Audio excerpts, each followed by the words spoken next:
Bem, nós já estamos prontos aqui, prontos para dar uma boa tarde aos primeiros que aparecerem aí, mas já estamos aqui às 3 horas e iniciando o nosso Pão das Três, mais uma edição. Esse encontro muito bom, muito gostoso, de todos os dias, de todas as tardes. Então, alguns já chegando agora. Boa tarde a todos, mais uma vez, sejam bem-vindos para o nosso encontro, né, de todas as tardes. Graças a Deus por isso, com uma alegria muito grande em poder dividir esse momento, reflexões, hinos e orações com todos os nossos queridos irmãos. A nossa igreja, Igreja Batista em Vila das Belezas,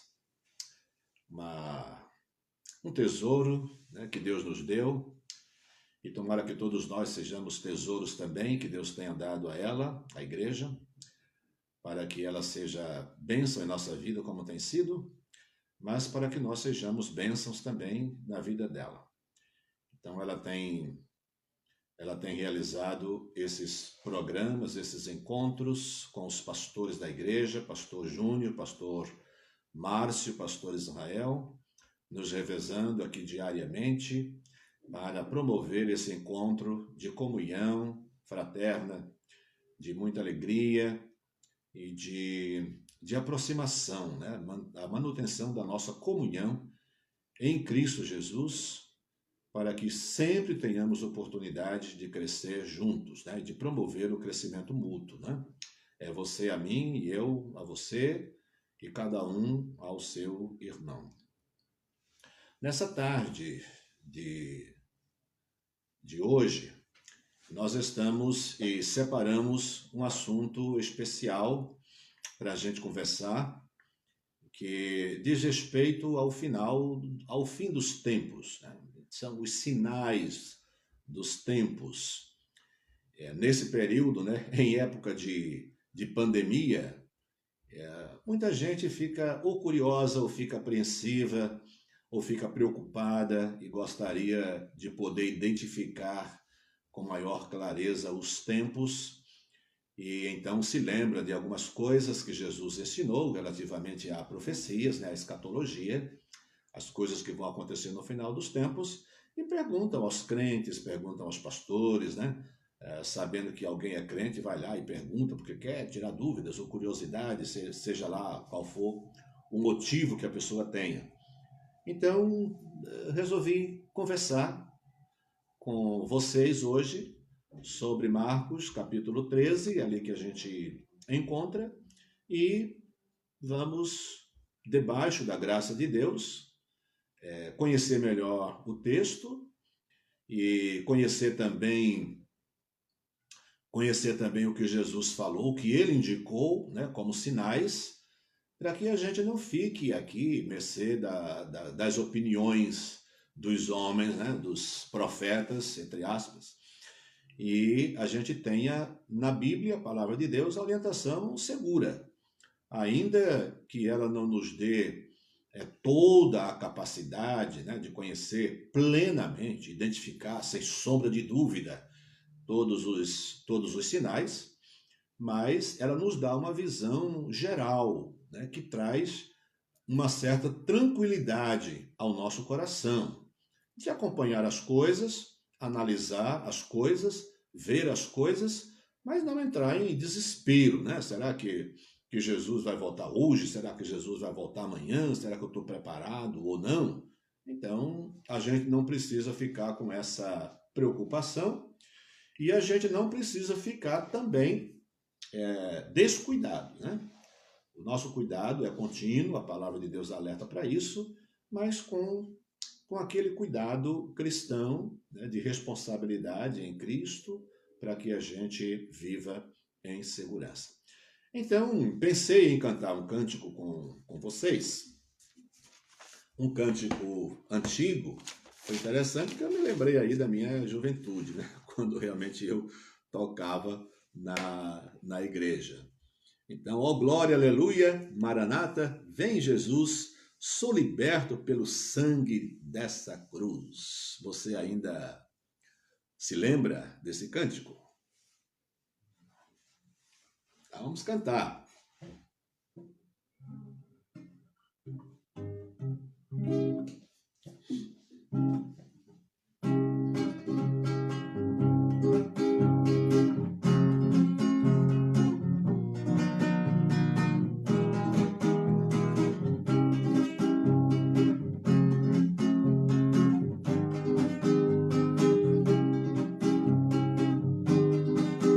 Cristo vem me buscar, para o céu me levará. O Cordeiro prometido voltará. Cristo vem me buscar, para o céu me levará. O Cordeiro prometido voltará. Oh, glória, aleluia, Maranata, vem Jesus. Sou liberto pelo sangue dessa cruz. Tenho o Consolador, sua glória e esplendor. Sou liberto pelo poder do Senhor. Cristo manda, atento estar, vigiar e sempre orar, para o toque da trombeta escutar. Cristo manda, atento estar, vigiar e sempre orar, para o toque da trombeta escutar. Oh, glória, aleluia, Maranata, vem Jesus. Sou liberto pelo sangue dessa cruz.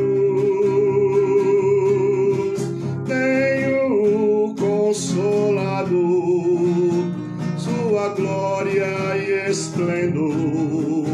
Sou liberto pelo poder do Senhor. Oh, que gozo vou sentir, com os anjos a cantar, e com Cristo para sempre vou morar. Oh, que gozo vou sentir, com os anjos a cantar, e com Cristo para sempre vou morar. Oh, glória, aleluia, Maranata, vem Jesus. Sou liberto pelo sangue dessa cruz. Tenho o Consolador, sua glória e esplendor. Sou liberto pelo poder do Senhor.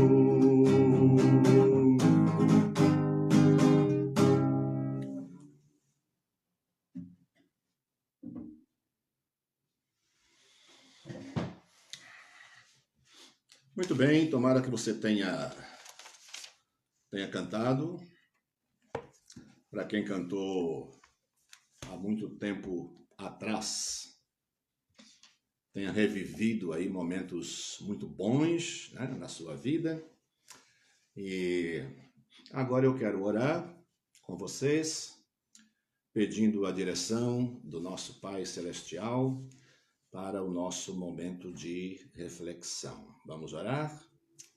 Deus bendito, todo-poderoso, nós agradecemos o dia de paz, de felicidade, dia de desafio, porque vivemos tempos de desafio, mas a alegria de ter a direção do Senhor em nossas vidas, ter o amparo, a segurança que o Senhor nos dá em meio às turbulências desta vida, a paz que a tua palavra traz ao nosso coração pela segurança que ela nos dá, o consolo de saber que em tuas mãos estão todas as coisas, a nossa vida e os nossos problemas, a gloriosa esperança de saber que tens planos especiais para a nossa vida, que envolvem o nosso crescimento espiritual, envolvem a nossa segurança em Cristo, a nossa vida eterna e a gloriosa vitória que temos através de Cristo Jesus, o nosso Salvador.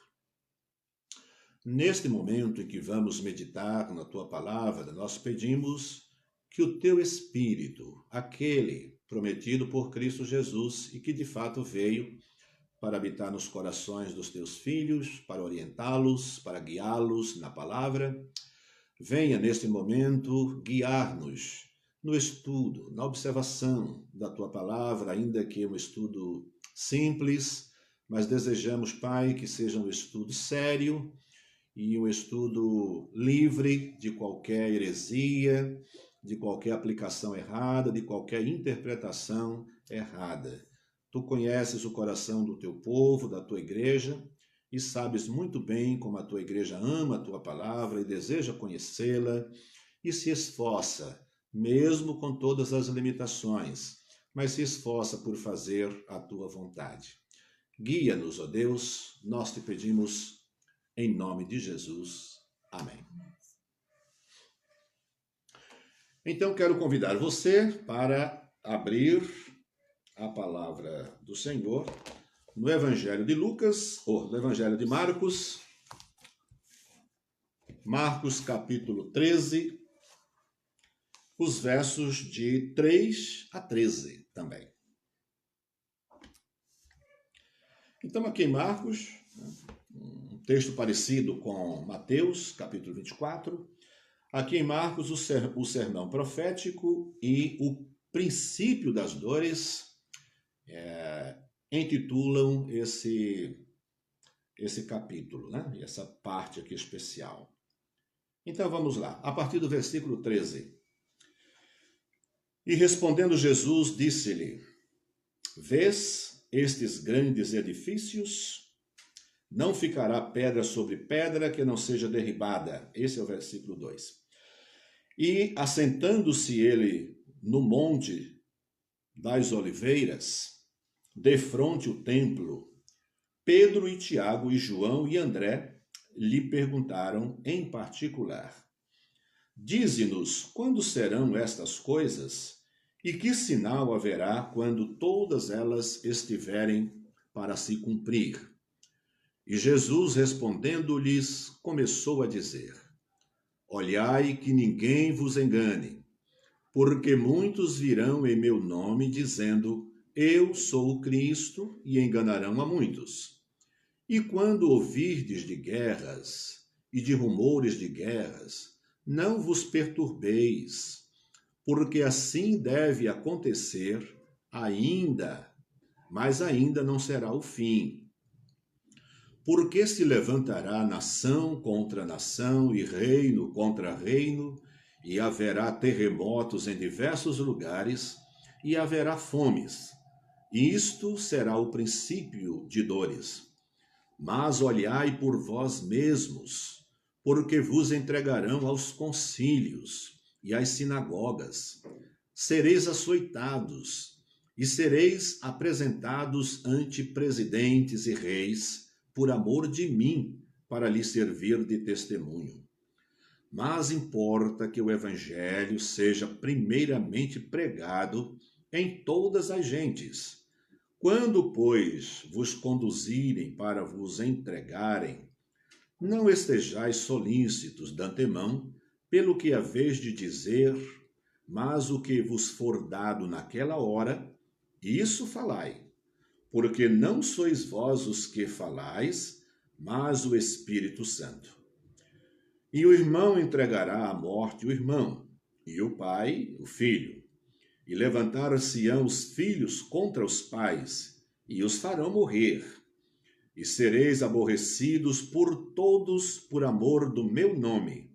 Mas quem perseverar até o fim será salvo. Então, diante de nós, a palavra de Deus, palavras do próprio Jesus Cristo, respondendo, instruindo os seus discípulos nessa questão levantada pelos próprios discípulos, que, como todas as pessoas, também gostariam muito de ter orientação segura, ter capacidade para identificar a proximidade do fim, né? Como muitas pessoas gostariam disso. Ah, se eu soubesse quando seria exatamente o fim, eu poderia viver dessa e daquela maneira.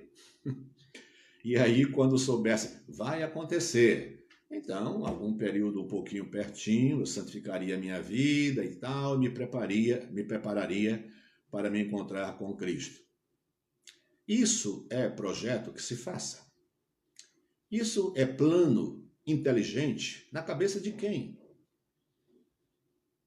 Ainda que os sinais possam ser identificados, eles são identificados de um modo geral. E o que se sabe da Bíblia e o preparo que a própria Bíblia recomenda para a gente é para que a gente esteja pronto para a possibilidade de Cristo voltar antes que essa live termine. E aí? Né?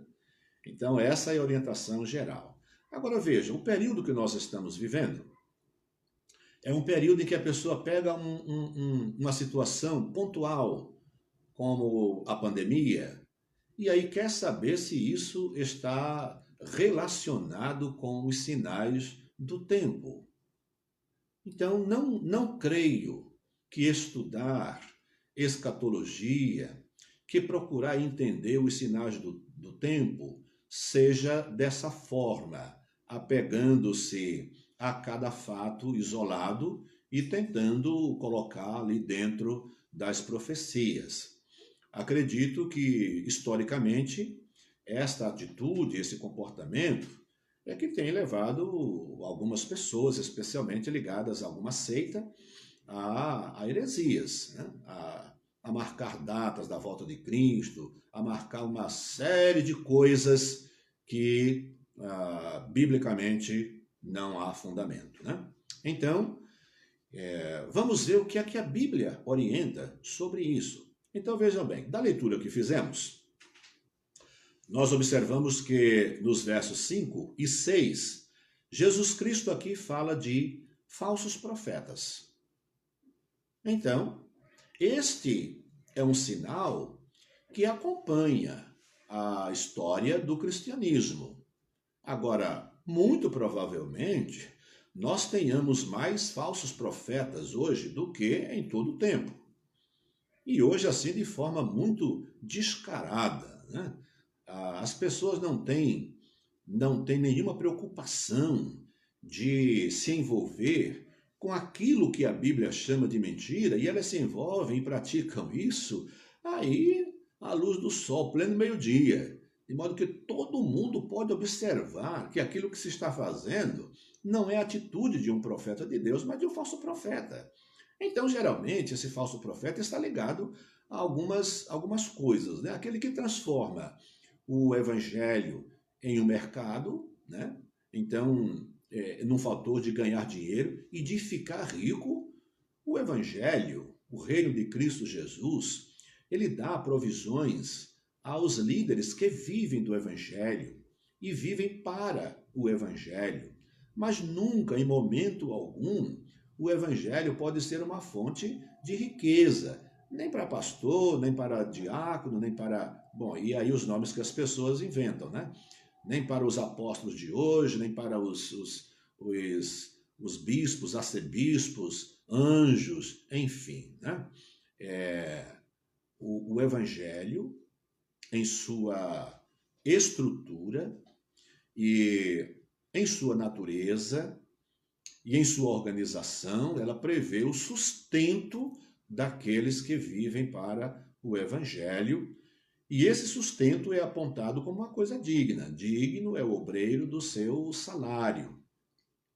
E a casa do Senhor, o reino de Cristo, deve ter provisões para sustentar os missionários, para enviar os missionários e para sustentá-los. Então, isso é muito claro. Agora, encher o bolso, tornar-se rico, milionário, bilionário, né? Vender certos rituais, eu vou chamar de rituais, né? Como ungir as pessoas e cobrar dinheiro por isso, vender cura, vender prosperidade, são características de um falso mestre. Então, Jesus Cristo disse que isso é um dos sinais. E aí você tem que ver essas coisas. Este ou aquele líder está tornando o Evangelho de Cristo Jesus e a sua missão de ensinar a palavra de Deus um mercado, né? Com muita rentabilidade. A pessoa está se tornando rica, bilionária, em função do Evangelho. Opa, então coloque os dois pés no freio, tá? Tira um pé do acelerador e mete o outro pé no freio, assim com bastante vigor. Então, é isso que a Bíblia diz. Agora, quando você não pode perguntar, fulano de tal é um falso profeta, Beltrano é um falso profeta, analise a conduta dele. Nós não vivemos acompanhando todas as coisas que essas pessoas fazem. Eu não, eu vivo cuidando da minha vida, acompanho a vida dos pastores que são nossos colegas denominacionais, né? Agora, querendo ou não, a gente observa pela mídia, né, pelos cultos na televisão e tudo mais, atitudes que realmente classificam muitos desses atuais aí como falsos profetas. Não significa que nessas igrejas não tenham pessoas crentes, tem, mas a partir do momento em que elas começam a perceber essas coisas, elas procuram uma igreja séria, né? E um líder que, mesmo humano, com as suas possibilidades de erro, mas seja uma pessoa confiável e cujas atitudes indiquem como um homem sério com a palavra de Deus. No verso 7, incluindo 8, Jesus Cristo fala sobre guerras.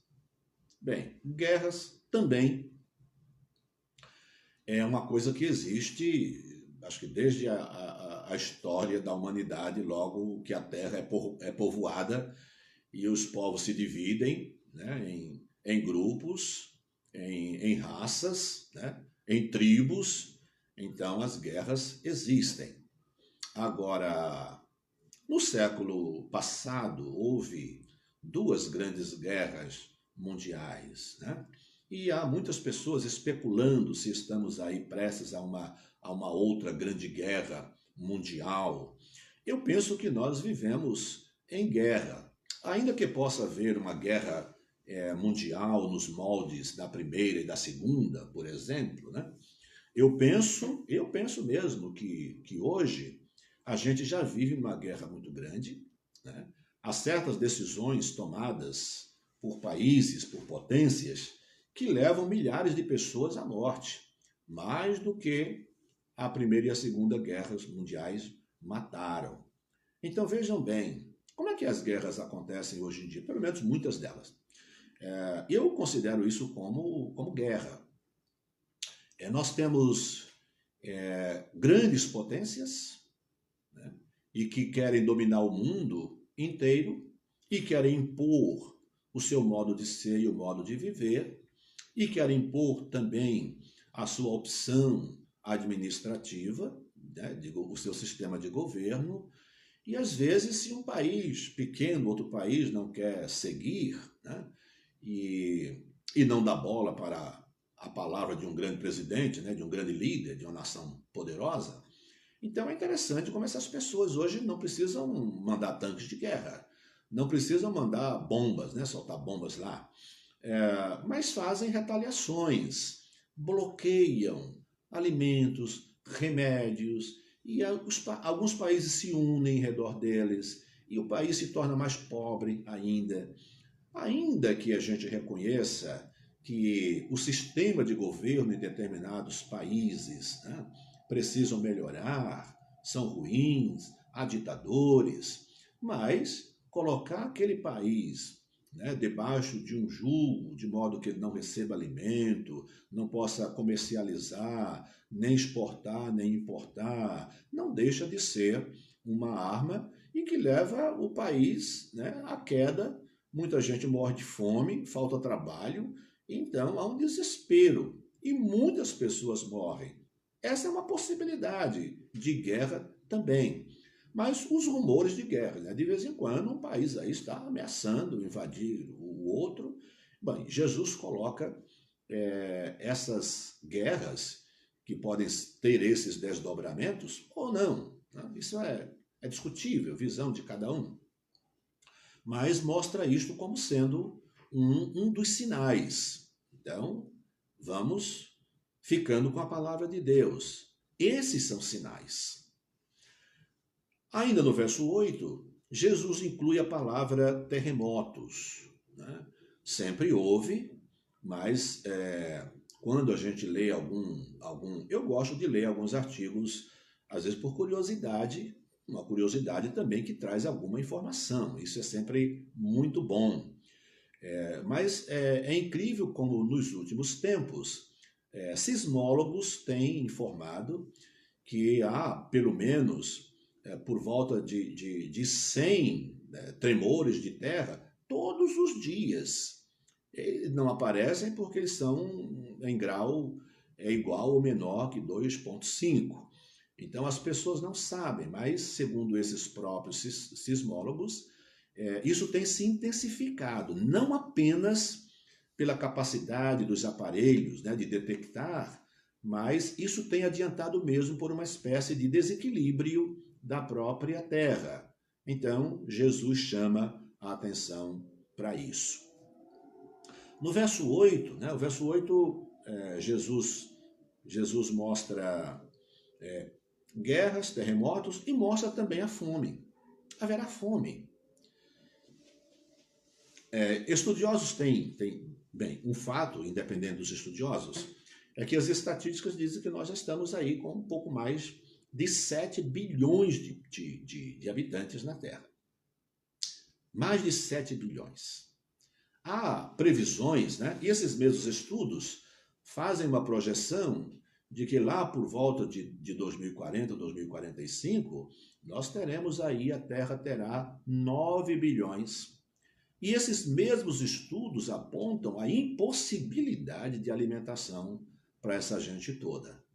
Ora, vocês, como eu, devem ver de vez em quando publicações aí na internet de crianças em vários países pobres, né, países de terceiro mundo, como pessoas, como crianças têm morrido de fome, né? Como as pessoas são desnutridas ou subnutridas, extremamente magras, famintas. Algumas fotografias a gente nem gosta de ver, né? Porque dá uma dor no coração. Então, Jesus fala da intensidade, intensificação da fome. Então, para o mundo que nós somos hoje, mundo gente, mundo população, já existe isso, imagina aí mais 2 bilhões de pessoas enchendo essa população. Então, Jesus fala disso como porque a coisa vai crescendo. A soma de todas essas coisas, né, torna a vida praticamente inviável. E então a guerra aumenta, as intrigas aumentam, se intensificam quando as pessoas têm que lutar mais para ter o mínimo. Então, é nesse raciocínio que a gente tem que começar a pensar sobre a proximidade do final do tempo. Aí no verso 9 e 11 que nós lemos, Jesus Cristo fala sobre a perseguição aos crentes. Ora, hoje, com o contato que a gente tem aí com algumas instituições missionárias, né, e algumas que cuidam exatamente da igreja perseguida, como Missão Portas Abertas, por exemplo, eu cito essa porque a gente tem pessoas muito próximas da gente, né, na administração, na direção de Missão Portas Abertas aqui no Brasil. Há inclusive pessoas da nossa igreja trabalhando lá. O pastor Márcio trabalhou durante muitos anos lá na Missão Portas Abertas. Então, é uma missão muito confiável, muito séria. E a gente acompanha como a igreja tem sido perseguida. Agora, um detalhe desse texto aqui, como a gente observa, é que Jesus está dizendo que os crentes serão levados e apresentados aos presidentes, aos reis, né? E porque esses líderes querem que esses crentes que serão levados lá para responder sejam uma espécie de testemunho, né? Para que eles justifiquem o seu domínio e a sua luta contra aquilo que eles consideram perverso. Nesse ponto aqui, é um problema que nos chama a atenção, porque Jesus está falando agora de uma perseguição institucionalizada. Quer dizer, uma perseguição institucional. É impossível a gente mencionar isso, por exemplo, aqui no Brasil, sem lembrar de que nós estivemos aí, agora já um pouco mais esquecido, mas lembram-se que algum tempo atrás, algum tempo assim, o ano passado, né, meses atrás, a gente estava aí sofrendo e orando por causa do projeto de lei 122, né, em que era um projeto para proibir as igrejas de tratarem de alguns assuntos, né, para não cair ou não incorrer em questões homofóbicas. Então, se um projeto desse é apresentado e um pastor prega sobre isso, esse pastor, o pregador, missionário, seja lá quem for, ele será levado às autoridades, provavelmente ia lá para o Supremo Tribunal Federal, viu? Para responder. Porque, então, isso é uma perseguição institucional. Jesus falava dela. E olha reflexos disso aqui na nossa pátria, onde claramente, né, oficialmente, constitucionalmente, nós somos livres para pregar o Evangelho. As igrejas, as religiões todas são livres no nosso Brasil. Mas a gente já observa esse movimento, né, que cresce no mundo inteiro. O ano passado nós lemos aí e ouvimos na televisão e na mídia da internet, nós observamos vários exemplos de homens, de pastores que foram julgados em outros países porque se negaram a prestar serviço de culto ou para algum culto de pessoas que queriam se casar num casamento homossexual, um casamento homoafetivo. Então nós ouvimos isso, mas é uma perseguição institucionalizada. Isso está acontecendo. Hoje eu não sei como anda esse projeto de lei 122, as pessoas deixaram de falar um pouco, eu não sei, mas isso está dentro dessa perseguição institucionalizada. Então, para isso, nós temos que prestar atenção, né? E não somente prestar atenção, mas acompanhar aqui os passos da profecia de Jesus Cristo para nós sabermos como precisamos nos posicionar em relação a isso. E aí, se a perseguição vem, a gente vai perseverar ou a gente vai contemporizar isso? Vamos encontrar um outro modo de ser crente, de pregar o Evangelho? O que é que a gente vai fazer?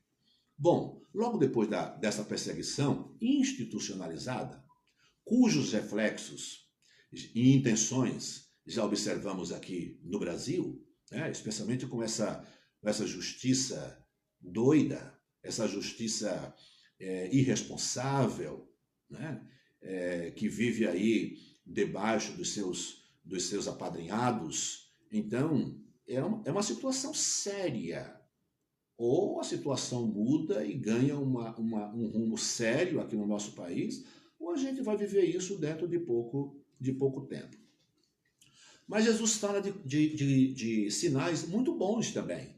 No verso 10 e 11, Jesus Cristo fala de um movimento mundial, né, de pregação do Evangelho. Olha só, porque ele coloca essas coisas como o princípio das dores, né? Mas ele diz que o Evangelho será pregado em todo o mundo, todas as pessoas ouvirão. Isso soa, sem dúvida nenhuma, como um momento em que as igrejas terão um grande despertamento. É um avivamento para a obra missionária. Eu sei que muitas instituições missionárias estão meio aí falidas, né, por má administração, por mudança também de rumo, de foco, né? Então, na nossa própria denominação, hoje em dia, na minha opinião, e eu não escondo nada disso, na minha opinião, nós mudamos muito. Então, o que era a Junta de Missões Mundiais, o que era a Junta de Missões Nacionais, o que é hoje, está aqui, estou falando, está registrado. Essa é a minha opinião. Para mim, a nossa liderança perdeu muito o foco de evangelizar, de investir no missionário, de pagar bem ao missionário. Não, hoje estão investindo em outras coisas aí, movimentos, né, associados a movimentos sociais. Eles são bons também, mas o movimento social, a assistência social, quando comparado à pregação do evangelho, o movimento social é secundário. A pregação do evangelho é uma necessidade, uma obrigação primária. Então essa é a grande preocupação da igreja. Com ela vem, na esteira da evangelização, pode vir essa assistência, e que deve vir mesmo. Mas não é a assistência que vai como um grande pavimento, trazendo atrás dela a evangelização.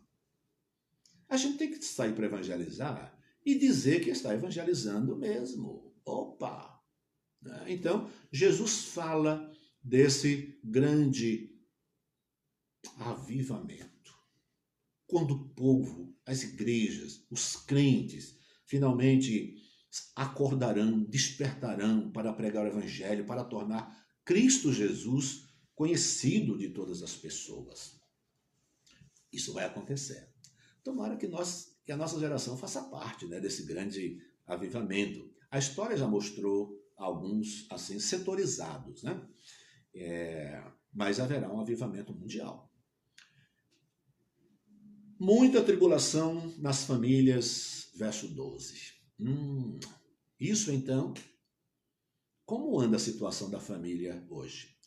Já a partir da própria definição de família. Hoje você sabe quantas definições tem de família? Quantos tipos de família existe? A Bíblia apresenta a família como sendo a família formada por um homem, uma mulher e seus filhos. Mas hoje, para o conceito de pessoas que não conhecem a palavra ou querem torcer a palavra, elas consideram família 2 homens juntos, 2 mulheres juntas, ou uma mulher sozinha com um filho de uma outra, de um pai que não faz parte da família. Isso é loucura.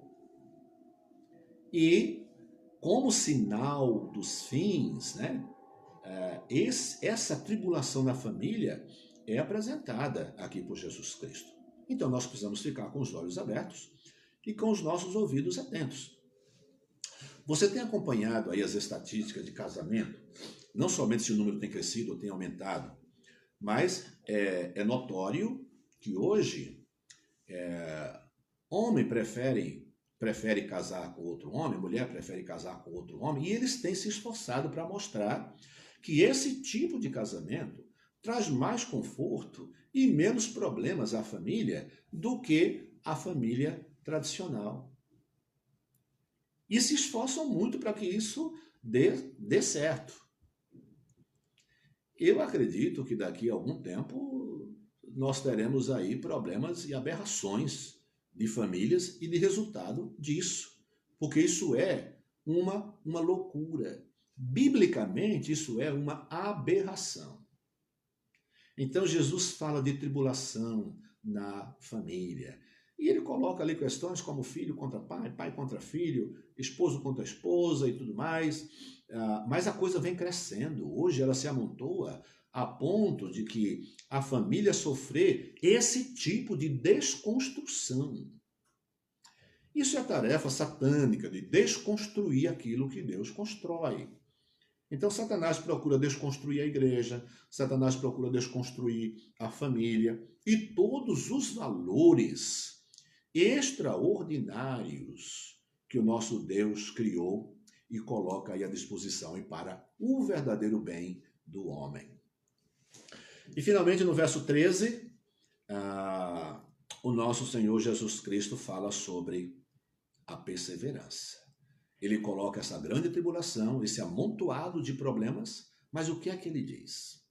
Ele conclui dizendo: e sereis aborrecidos por todos por amor do meu nome, mas quem perseverar até ao fim, esse será salvo.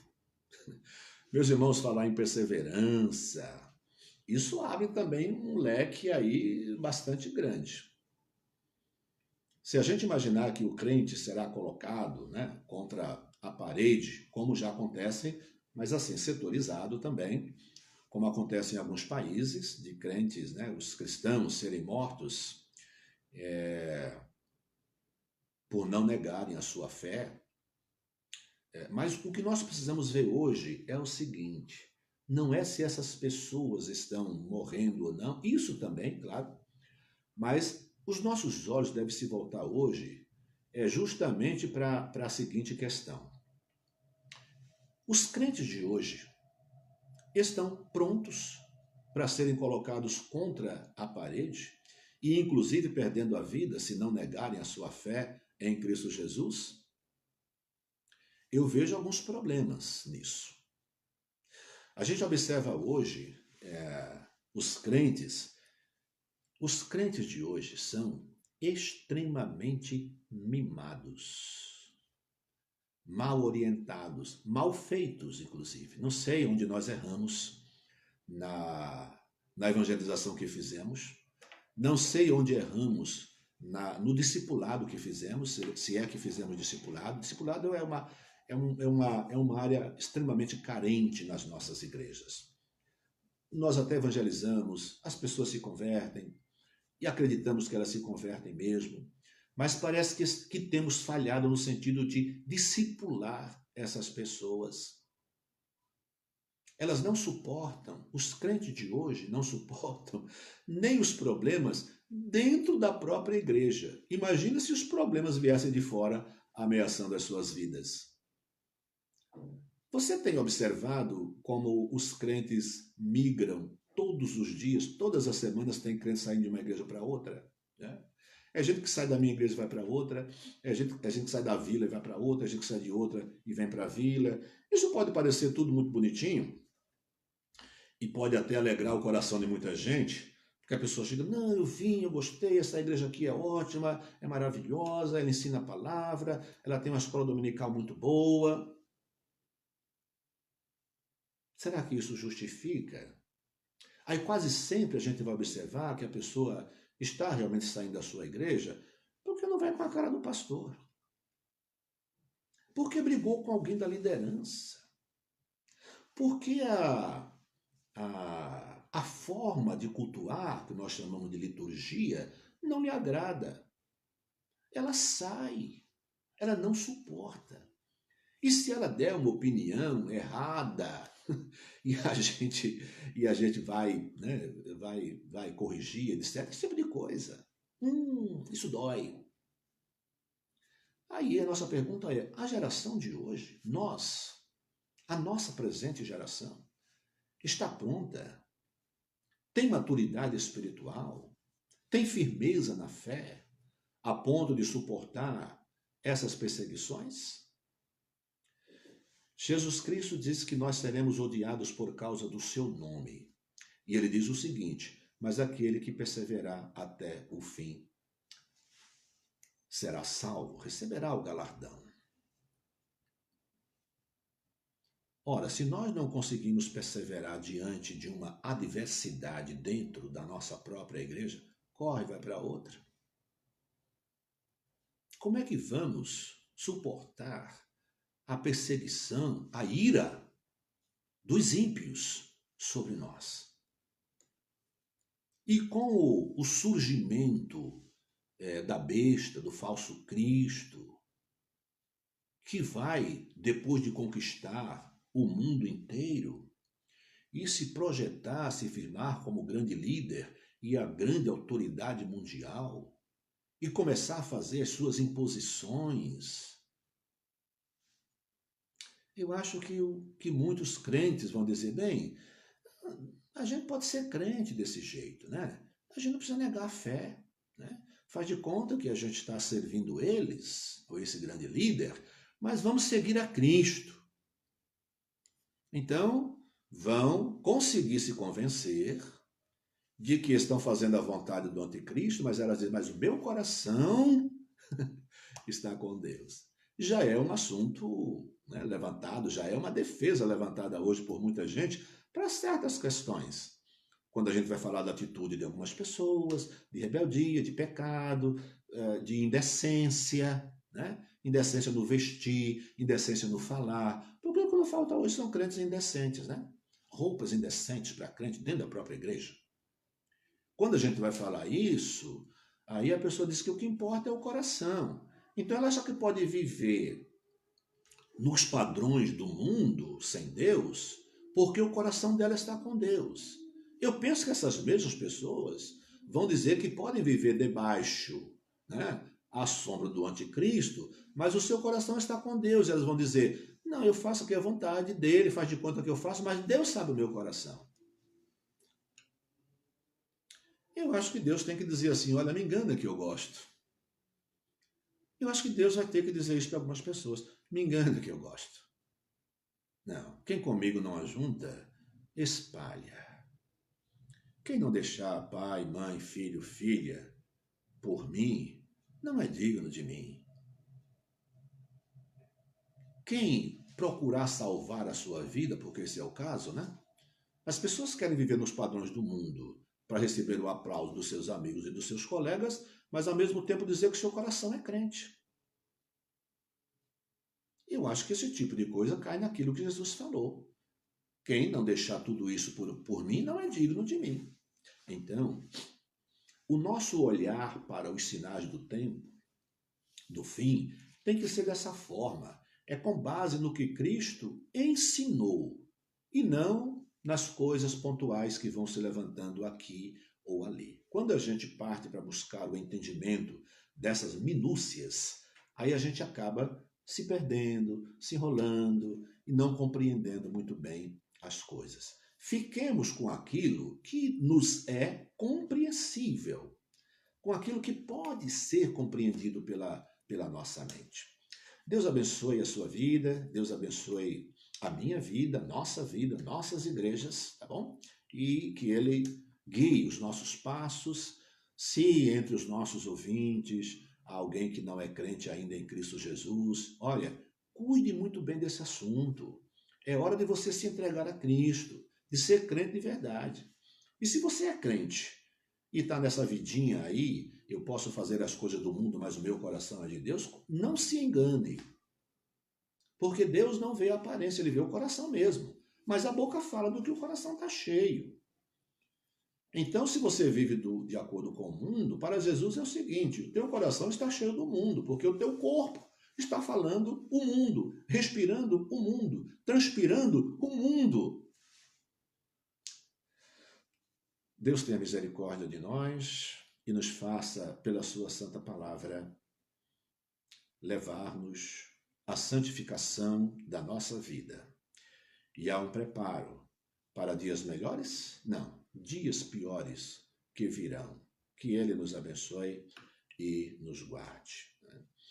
Bem, eu quero orar nesse instante e depois vamos cantar um hino do cantor cristão. Mas quero orar nesse instante. Nós temos orado aqui por um bocado de gente.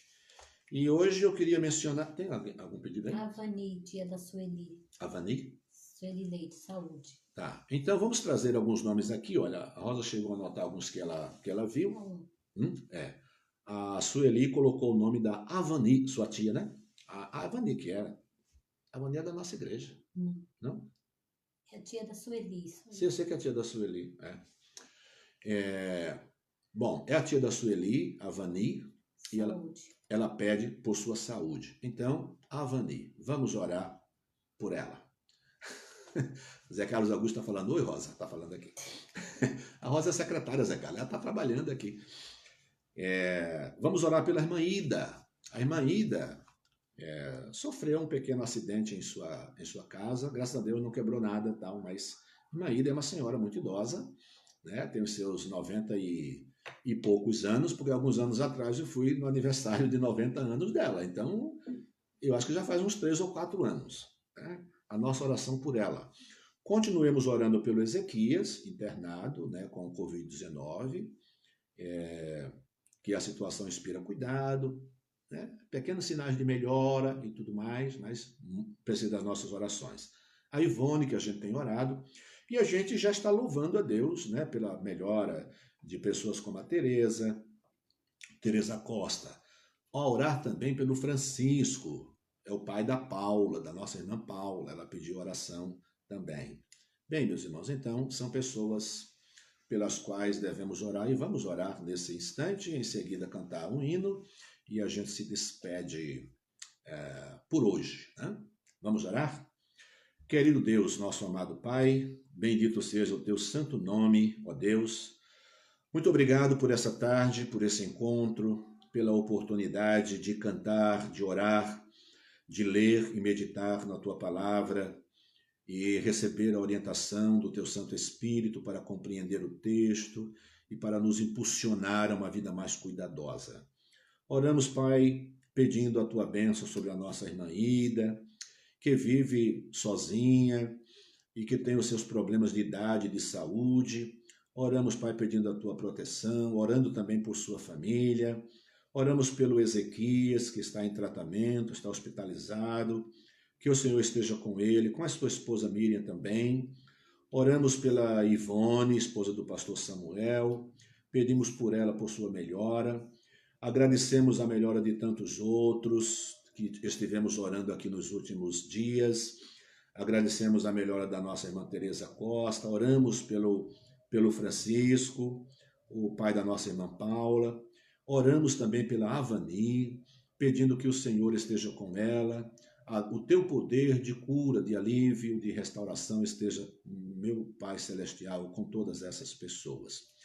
Obrigado por nossa própria vida, por nossas famílias, por nossa igreja, que a despeito das dificuldades tem tido esse trabalho, esse encontro e esse relacionamento tão bom. Muito obrigado, Senhor, pela liberdade que desfrutamos de ler a tua palavra. Oramos para que isso continue. Oramos agora também pela nossa firmeza como crentes em Cristo Jesus, para que os nossos olhos estejam abertos e a nossa mente bastante sintonizada com a tua palavra e com os acontecimentos para identificar as coisas que estão próximas. Ó Deus, abençoe a nossa fé, abençoe a nossa espiritualidade, Senhor, mantendo-a com firmeza como resultado de uma vida de oração e de estudo da tua palavra e do testemunho cristão que confirma a nossa fé. Querido Deus, bendito seja o teu santo nome na vida de todos os teus filhos. É a oração que fazemos no nome de Jesus. Amém. Deus abençoe a sua vida. Agora, se você tiver mais um pouquinho de tempo ainda, né, a gente vai cantar. Então, você é convidado a permanecer mais um pouquinho com a gente, se quiser cantar um hino muito bonito do cantor cristão que fala sobre a volta do Senhor Jesus Cristo. É o hino 114, é um hino um pouquinho comprido, ele tem 5 estrofes, mas ele não é tão demorado não, ele não é muito lento. Então dá para a gente cantar e você pode participar conosco.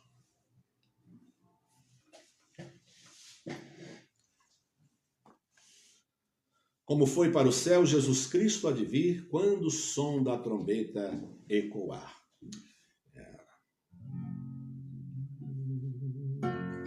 A vinda do Senhor. Como foi para o céu Jesus Cristo há de vir, quando o som da trombeta ecoar.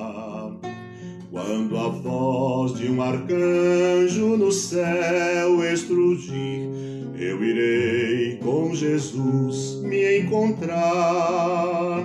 Oh, que dia faustoso esse dia de ser, quando o som da trombeta ecoar, quando Cristo nas nuvens tiver de descer, para assim entre nós habitar. Nesse dia de glória, meu corpo mortal, semelhante ao de Cristo, há de ser. E já livre da morte, já livre do mal, o milênio de Cristo hei de ver.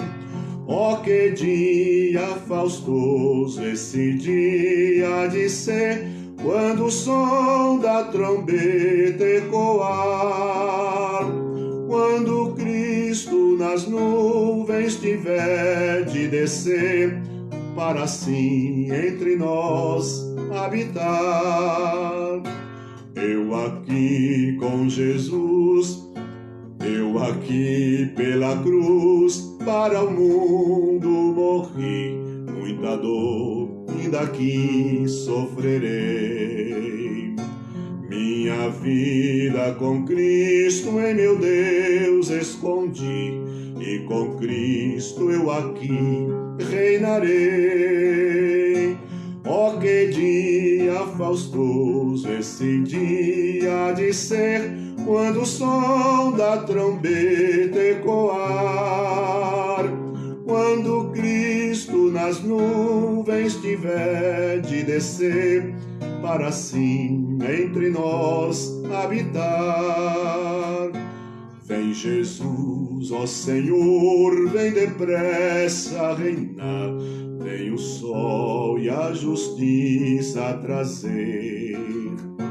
Criação, povo teu, tudo almeja o raiar desse dia de glória e poder.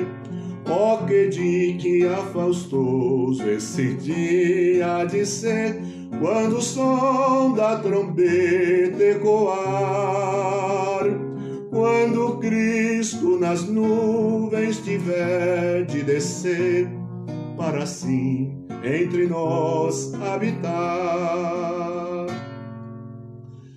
Este império do mal vem, Senhor, destruir, vem esposo celeste reinar. Vem, ó sol da justiça, no mundo luzir. Ó meu rei, vem meu pranto estancar. Ó, que dia faustoso esse dia de ser, quando o som da trombeta ecoar, quando Cristo nas nuvens tiver de descer, para assim entre nós habitar.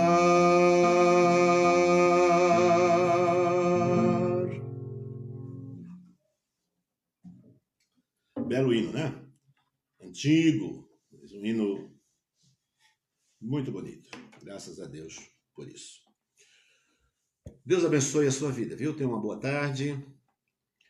Lembrando que todas as tardes nós temos o nosso Pão das Três. Então você é convidado a estar conosco amanhã, mais uma vez.